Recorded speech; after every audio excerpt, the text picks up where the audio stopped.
The business has grown from 20 million to this year we're anticipating doing close to 200 million.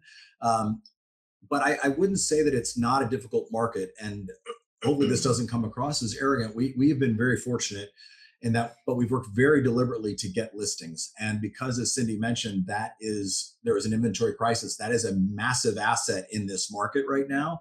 Hello everyone, Sergio Tiffer here, and welcome back to Cracking the Code, the podcast where we break down the strategies, mindset, and systems behind real success in real estate and business.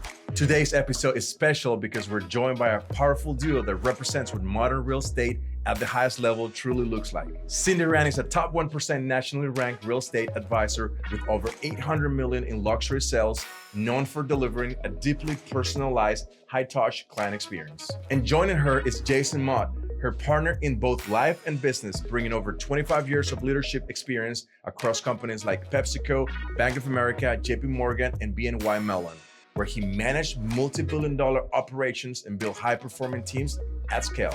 Together, they built Cindy Raney and team into a true advisory practice blending strategy, analytics, storytelling, and white glove experience. Let's dive into it.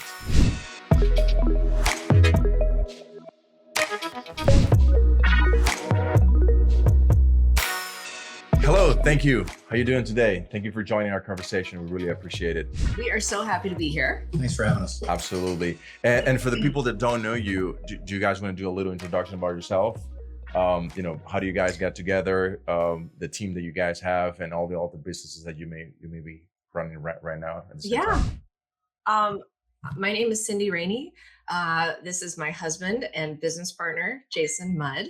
And we run a highly specialized luxury advisory real estate business out of Connecticut. We specialize in Fairfield County. And, we really focus on strategy, storytelling, and exceptional client service. Awesome. How about you, Jason? Yeah, so as Cindy mentioned, I'm Jason Mudd, Cindy's husband.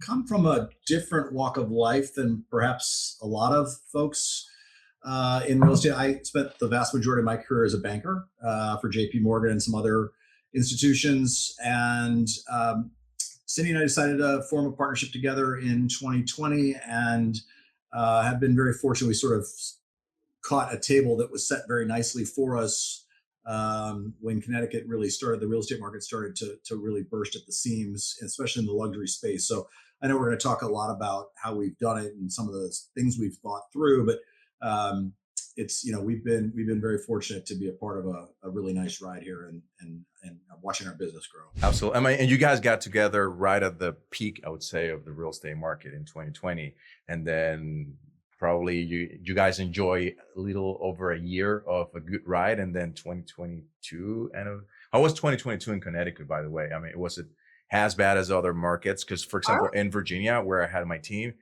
2022 was a bloodbath, and early 2023 was a bloodbath too.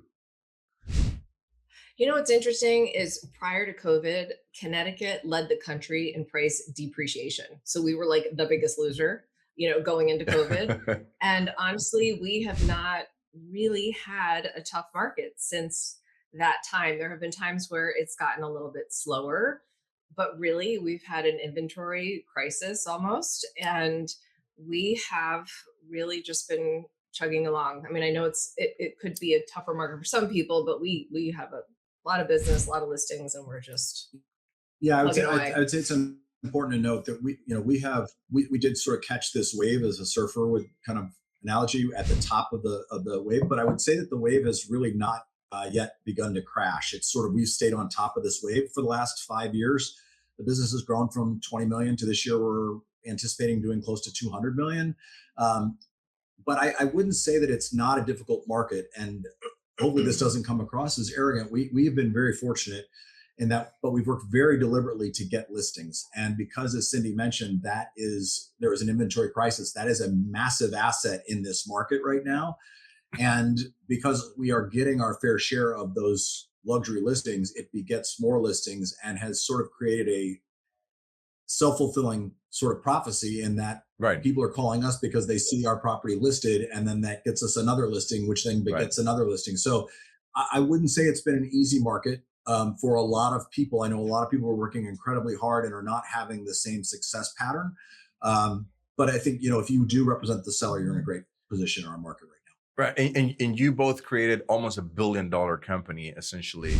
And from what I understand, you guys are very focalized on the luxury market, which during the peak, the luxury market was doing pretty well as we have approached this higher rate sort of environment. Especially luxury has suffered quite a bit, but has you guys experienced anything of that in your market, or not really? Is a luxury popping Yeah, down? no. I mean, look, I'm gonna simplify the answer. It's just it's inventory, right? So lack of inventory trumps all at this juncture. So interest rates have not impacted our market. It has been a dearth of inventory, and there still continues to be excess demand. So it's a very, very heavily weighted market in terms of supply demand in favor of demand. So many of our clients don't worry about interest rates when it comes to buying properties, and they're more concerned about the fact that they need to get a house, Right. and they're willing to overpay to get the property. Right, Because absolutely. there's so few of them available. Absolutely. And by creating almost $1 billion company, I know there's a luck factor in there. You guys have, you pretty much all the pieces have to be aligned perfectly. But I'm sure you guys are very unique. One of the things that I read about you, Cindy, is that you always emphasize the storytelling part with your clients and ensuring that it's not just very transactional, which is what usually some agents are. Like, they're very transactional. It's a one-time thing. I'm not going to see you again. Maybe I'm going to get a referral from you and whatnot. But especially in the luxury market, with I guess pretty much everyone knows each other to a certain degree. Mhm. What is the defining factor? What is it, the unique thing that you both believe is what created what your team is right now, and the image that you guys have projected? We have spent a lot of time making sure that we provide an exceptional client experience.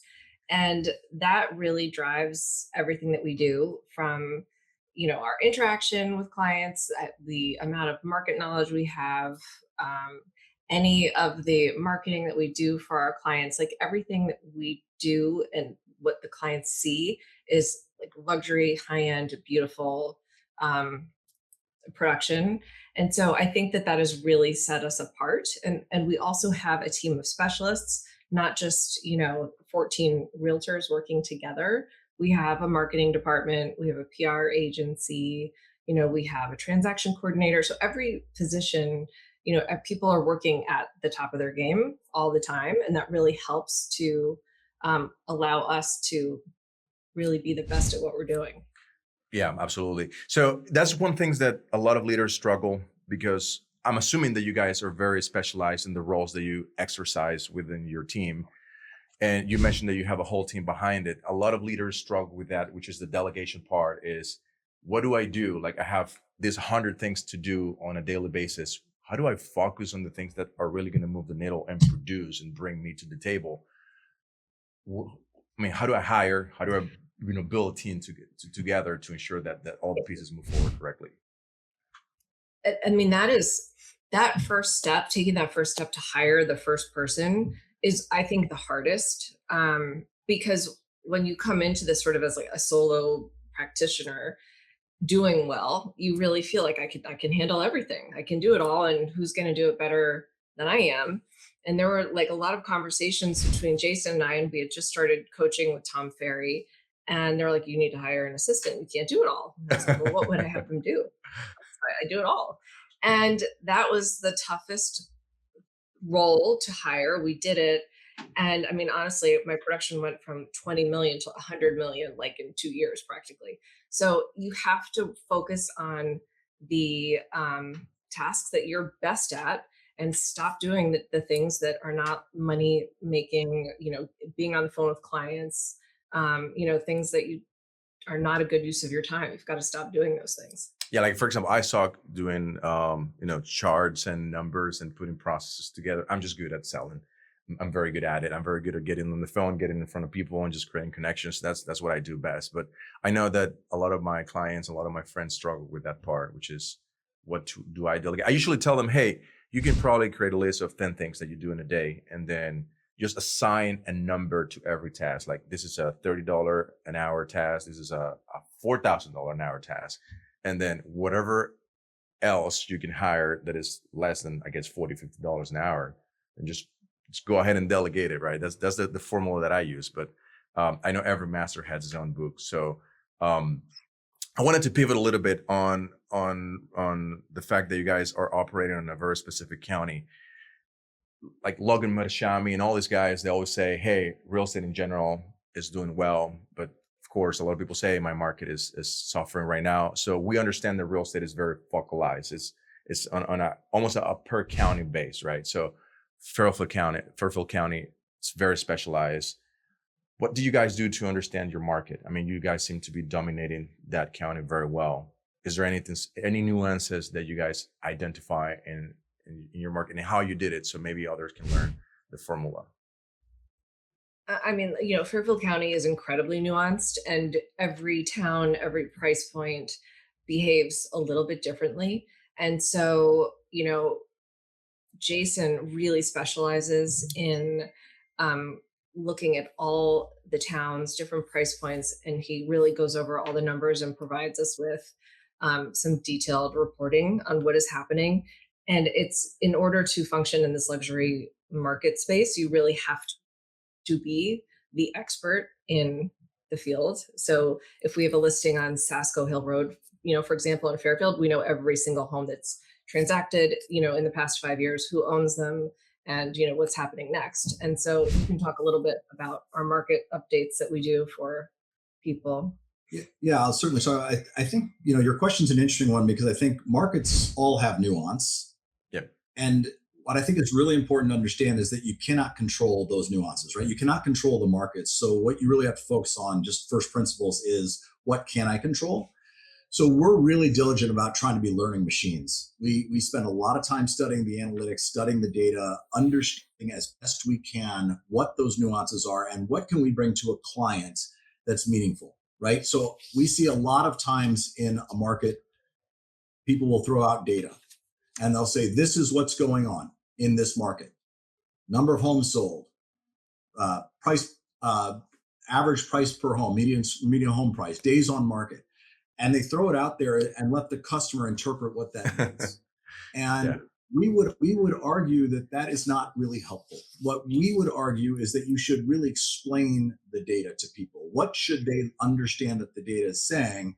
And then I think one step beyond that is, what should they do with that information? So we try really hard to be learning machines and then sharing our insights in a way that consumers don't have to grapple with the data themselves. I love the data.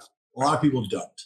But I think where we distinguish ourselves in our market snapshots, our analysis, is that we are taking that data and taking it all the way down to, if you're a buyer, here's how you should interpret that. If you're a seller, here's what you should do with that information. And so I think that's really important for people to understand, because the nuances you cannot control, but you can control your ability to understand what's happening in your market.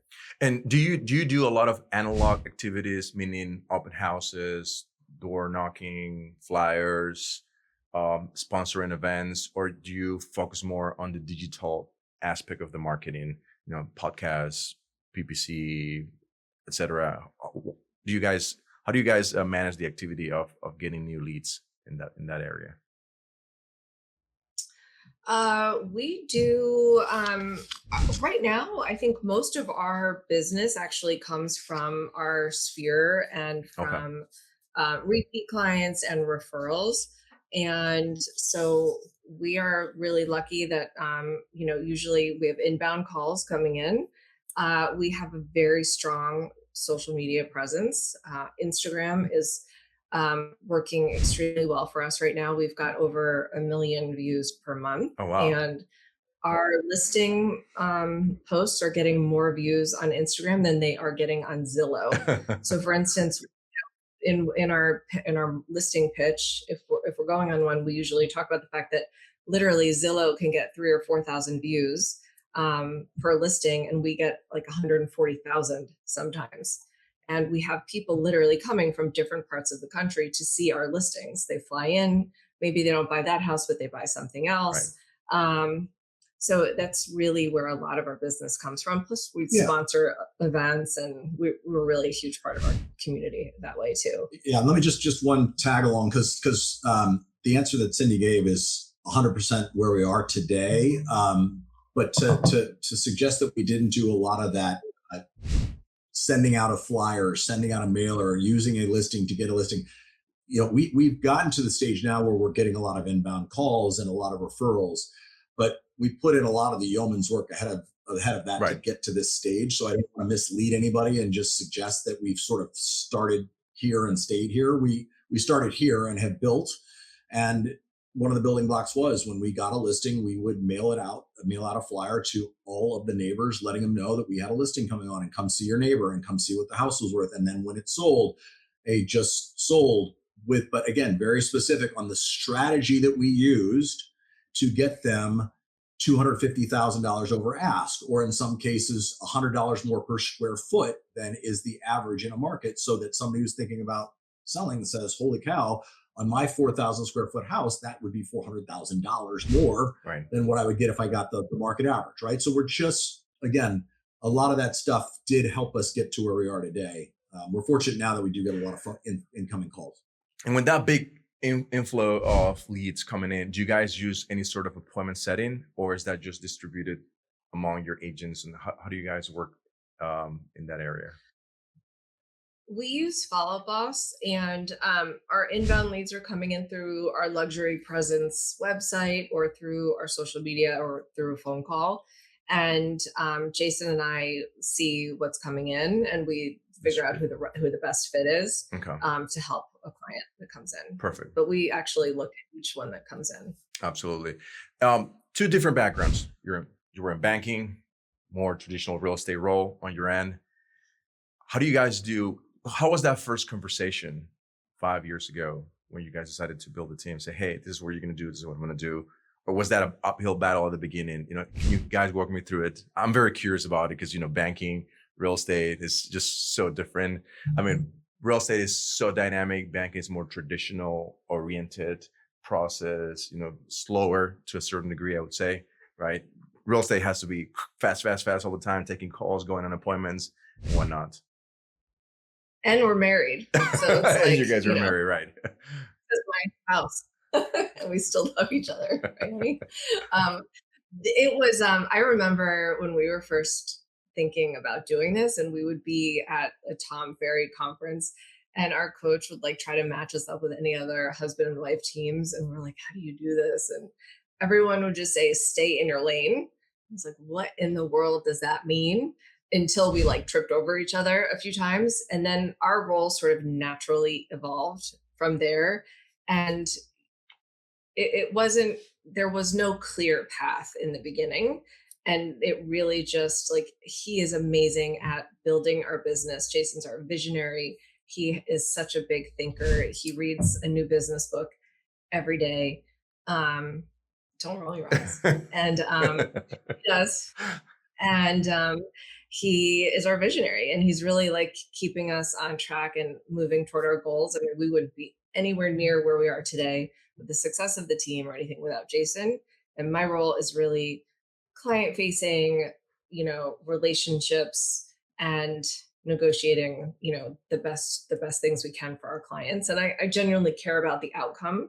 So, that's sort of us, but you can answer that question. No, I mean, I think Cindy's right. I mean, staying in our own swim lane has been sort of an evolution, but we've been disciplined enough to know where we both have our strengths. I would say, look, I'm really fortunate. I've had a lot of experience building businesses within banks, and in many senses, you're correct. Banking does things very traditionally, but I think coming from a different industry has helped me and helped our business look at things differently in the terms of how real estate has been done and how we're trying to do it. And I'll give you an example in just a minute. I'll just put a pin in that for a second. But I think what I'm really fortunate is that Cindy really cares about people. While she's very smart, very analytic, has got an empathy gene to the nth degree. And so I'm really fortunate that my belief is that we need to build, if we're going to build a business successfully, and we have a choice between doing something that's convenient for us versus the consumer will always choose what's convenient for the consumer first. Right. And that lines up perfectly with what Cindy does. So all of our processes, all of the things that we're trying to build, the team we've built, the types of specialists we've put on client relationships is designed specifically for the client. And it's great because I've got Cindy, who's the head of the relationship for the vast majority of our luxury our clients, who has this incredible ability to identify with people on a level that the process gets sort of buried, Right. right? Because you do have, I mean, everybody who's on this call who takes their business seriously understands that it's a process. This is, I had no idea how much went into a listing of a property or even helping a buyer. And there's a lot that has to go into it thoughtfully to make it a really successful outcome for people. And so that can get lost, I think, sometimes. And I think it's really important that I've been able to do what I like doing, which is focusing on building processes, teams, great people to support our client, and have Cindy be the front line to then translate how do I create the emotional connection with people that sort of lets me not worry about what's going on behind the scenes. And since you're running the operations in the background, what's been the biggest hurdle that you have found as of today when running the team?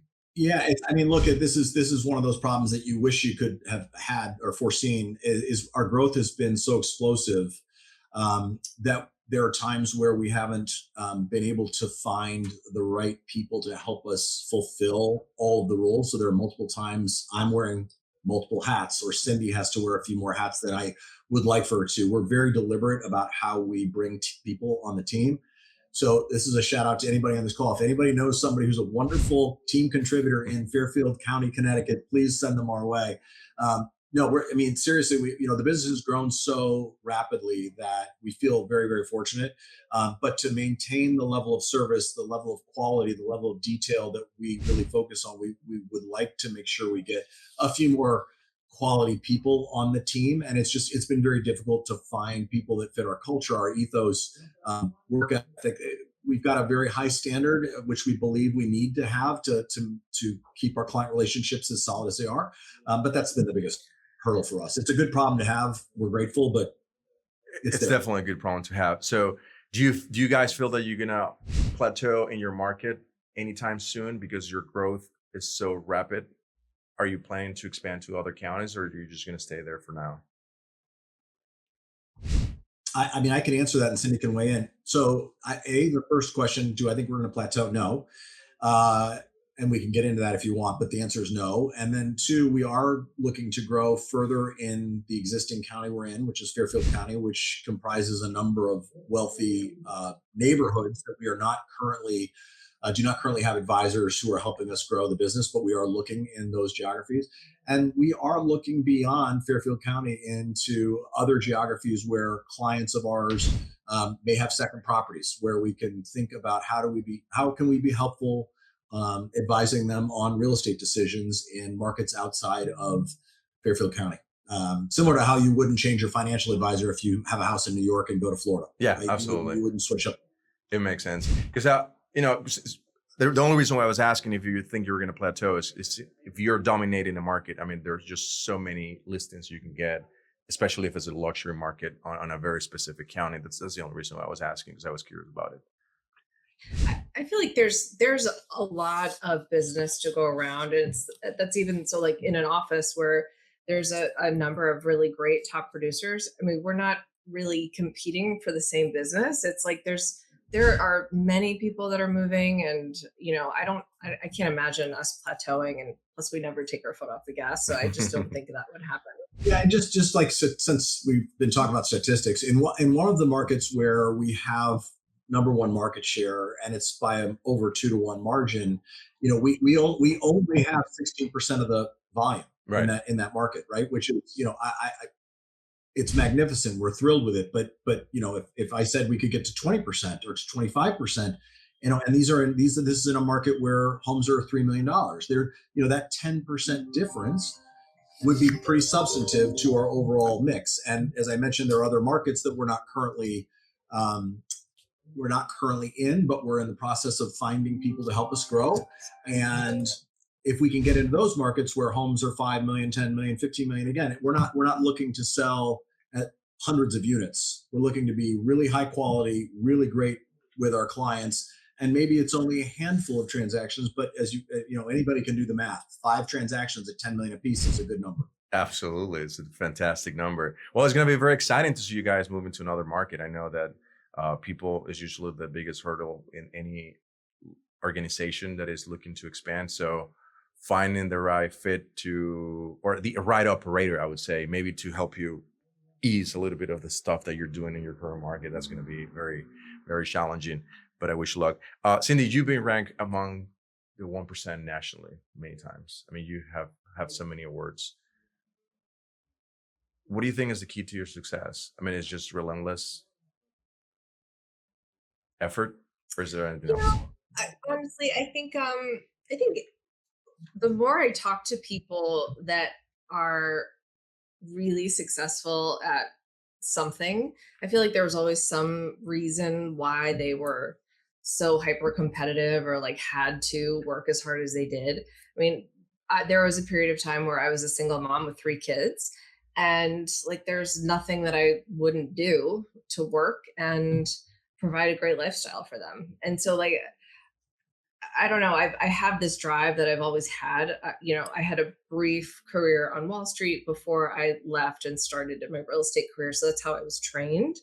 Um, I just think that I just put my heart and soul into what I'm doing, and I genuinely care about how people feel. And helping them buy or sell a home is such an emotional thing, and it's so important that I really just I like love to work, and I'm always interested in doing it. I would also just add one thing that Cindy doesn't probably think about this, but I do, is I think that Cindy naturally tries to get just a little bit smarter by the time she goes to bed than when she woke up that morning. I don't think she realizes it, but she's constantly searching for how she can be better. And, we're always telling our own children, if you just get 1% better every day, that will accumulate over time, right? Yes. It will accumulate significantly over time. And I think Cindy sort of naturally, she doesn't let her foot off the gas, but a lot of it's because she's constantly learning. I mean, we just came from a great 3 days out in Beverly Hills with some of the other top advisors in the country, where we were able to listen and learn about how they operate in their markets, and there is some overlap in terms of how they deal with their clients, and there's some things we learn. And I think Cindy is never saying to herself, look, I've already achieved all these accolades, I'm here at this status. It's about, how do I help clients? And the only way to help clients continually is by getting smarter. So there's a lot of Yeah, that too. I mean, we learn a lot from we at one point I had a speaking coach, and we do have real estate coaching, and I'm constantly trying to raise the standard for what luxury real estate looks like and feels like. And I'm just really happy to be a part of this business and love meeting all the people that we do. It's great. Absolutely. And I know that she mentioned that you keep up with all the trends. You're always reading, you're always improving. Um, what do you think is probably the biggest trend where every team, every agent is to jump on board? I mean, a lot of people will say AI, but do you believe AI is really what it is, or do you see it any other stuff? Yeah. So the answer to that question is yes. I believe that is AI is, there is no way around that. I'm gonna take a slightly different route to answering this question. I hope you're okay with it. Yep. Look, I'm not. I don't like to be in the business of forecasting and trying to figure out what the future of real estate looks like. Only because I think it's changing so rapidly that I can only look dumber than I already am. What I would say is how do you think of clients? Where were they 5 years ago? Where are they today? Where will they be 10 years from now? What do we believe to be true? And I think there are 3 things that I can say with some certainty, which is one, um, we just need to get, I think Shannon might be on. We need to, people always are going to want great advice. I don't think that's going to be any different 5 years from now, 10 years from now, 15 years from now, whether they're a luxury client or not. People want great advice. 2, they're going to want wonderful service. Nobody wants to go into a relationship with a real estate advisor and not get great advice, great service. It doesn't matter what the trends are. It doesn't matter what AI does. And then I think the third component is, how do you take out as much of the strain, stress of this experience? How do you make it as seamless as possible so that a client feels like you have their best interest at heart throughout, and that you've done everything possible to make this as easy as possible? So you take those 3 things, regardless of what trends, because I can't yes, I believe AI is going to be there, but in what form, I can't tell you because it's evolving so quickly. But where are consumers going to be 5 years, 10 years from now? If you can find a consumer 10 years from now who wants worse advice, wants worse service, and wants somebody to make the process more stressful, I can't imagine you'll find a single person who'd raise their hand for any of those. So I think those would be the things that you should be focusing on in terms of what does the future look like for you as a real estate So advisor? you believe that the real estate in general in the future will still be human based, face to face type of relationship, mostly. I would say Again, overall, right? if I had to answer the question as best I can without being, having a crystal ball in front of me, yeah, absolutely. Because I do think that what I hope to be the case, but what I also believe to be true is that AI will take a lot of, will make the business a lot. You can be a lot smarter with how you use the AI to help you with your business. I don't think it will ever intercede between human interaction, and I hope that's the case. Um, Whether they come out with robots or not, I just think that there's too much of personal interaction that is required. I I don't know a single real estate agent who's been very successful in life who doesn't have incredible interpersonal skills, and I just think that that will be true 10 years from now, 15 years from now, 25 years from now. How AI helps with that, that I can't predict. I just don't predict. I do not believe it will replace the human element of what this business is. Absolutely. And Cindy, I just wanted to ask you, one of my last questions is, in your social media, you mentioned, or you use the phrase white glove service all the time. Can you define that a little bit for us so we understand your thinking behind it? Um, I mean, well, luxury clients really expect, obviously the best service, which is like we try to anticipate their needs prior to them even realizing that they have the need. I think that always being one step ahead of the client is very important. We over communicate. We make sure that every I is dotted and T is crossed. And I think that by doing that, it really offers a really concierge level service. And really, we're there to like take care of anything that's going to be or make it a more stressful experience. And we've got, somebody on the team directly working hand in hand with me to make sure that like as you're getting your house ready for sale, we're there, we're helping you with the decluttering, with the staging, with everything, just trying to make it easier. And some people need a little more handholding than others, but we're there to, jump in as much as we need to. And we're there to partner with them to make it as easy as Did possible. you create partnership with other companies, or did you create ancillary businesses around your team? We use like some of the companies that we work with have now really work with us exclusively, but really they're just that we work partner with other businesses. Like we have a staging company that is our go-to. Our video and photography team works exclusively with us. But really, it's partnerships throughout the area. Absolutely. And without future telling, like not trying to see what the future has ahead of us, but do you see the luxury real estate market changing in any aspect or way in the next 5 to 10 years, or do you think it's going to remain pretty much the same? I know that you mentioned that you guys are not really trying to tell the future, but seeing that this is very specific to your business right now, luxury, do you guys see anything Yeah, changing? I mean, look, there are always going to be trends. I mean, we just published our annual trend report, which is a look at the future of real estate, but it's sort of based on what we see of the trends happening in Fairfield County. Um, but it's based on what we have seen happen, and so it's not really a 5 year, 10 year look. It's sort of a what's we see kind of happening in 2026. I'd be hesitant to answer the question other than I still go back to what I said earlier, which is what do luxury consumers want? And I think the analogy I'd use is if I asked you what makes a Four Seasons hotel so special, I know a lot of people will say, well, they've got incredible linens, or they've got a beautiful lobby, or they've got. What I would tell you is that the number one thing why they are so special is they're reliable.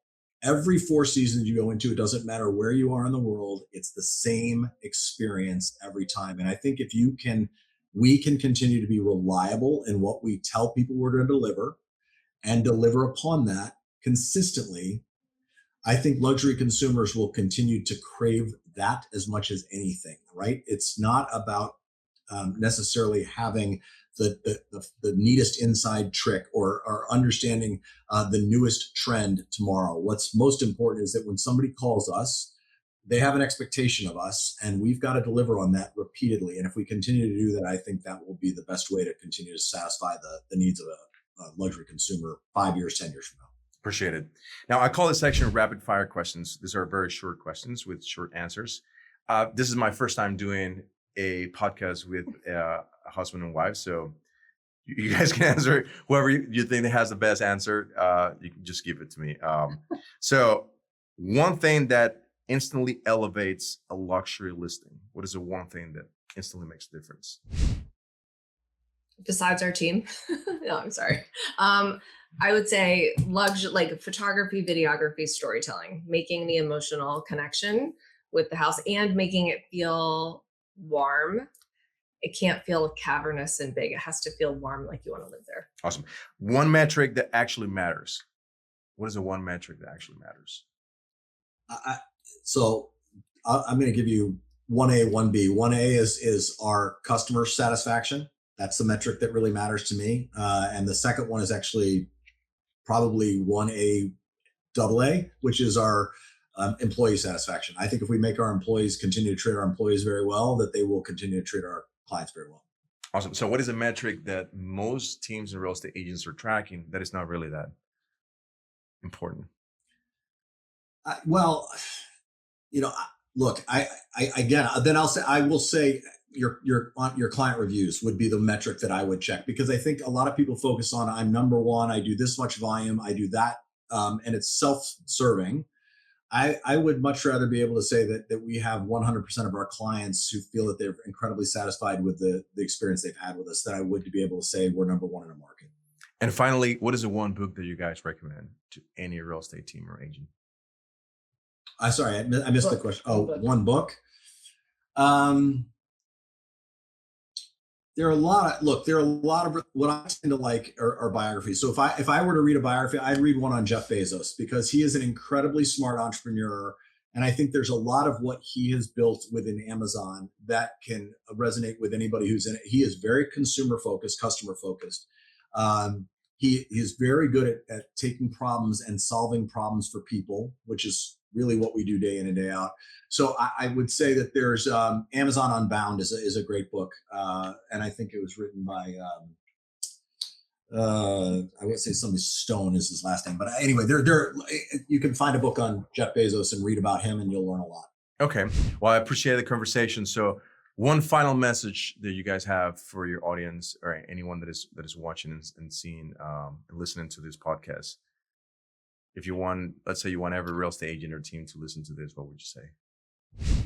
Well, I would just say, we've been really lucky to learn a lot from our mentors and people in the industry. And I don't think we'd be where we are without all of those people really helping us and giving us guidance along the way. So we are happy to have a conversation or a chat with someone. We're an open book. If anybody would like to chat with us about, different ideas or how our systems, we're happy to. They could just reach out. We're on Instagram, Cindy, Raney, and team. That would probably be the best place. But just consistency and just not taking your foot off the gas. It's like, Jason will, when the market wasn't doing as well as it is now, I'd say like, oh, I don't want to spend money on advertising. And he was like, we're spending more money on advertising. You never want to slow the pace and just keep at it. My 2 cents is create a vision for yourself. That's the first thing. I don't think enough people set a vision. And I would say make it a really audacious one.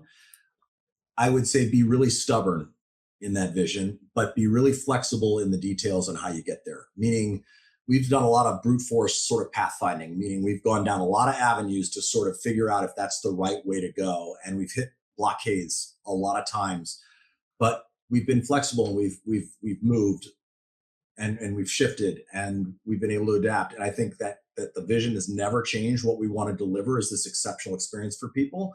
But we've just gone about it in a very flexible way. So that's what I would tell people. Thank you very much, guys. Appreciate it. Thank you for the conversation. Thank you. Yeah, thanks for having us. Absolutely. Thanks so much. Cindy, Jason, thank you both for sharing your perspective, your experience, and the intentional way you build your business. It's clear that what you have created goes far beyond real estate. And to our listeners, if this episode gave you value, inspiration, or a new way of thinking about your business, make sure to follow, like, share, and drop a comment. Until next time, raise your standards, think strategically, and keep cracking the code.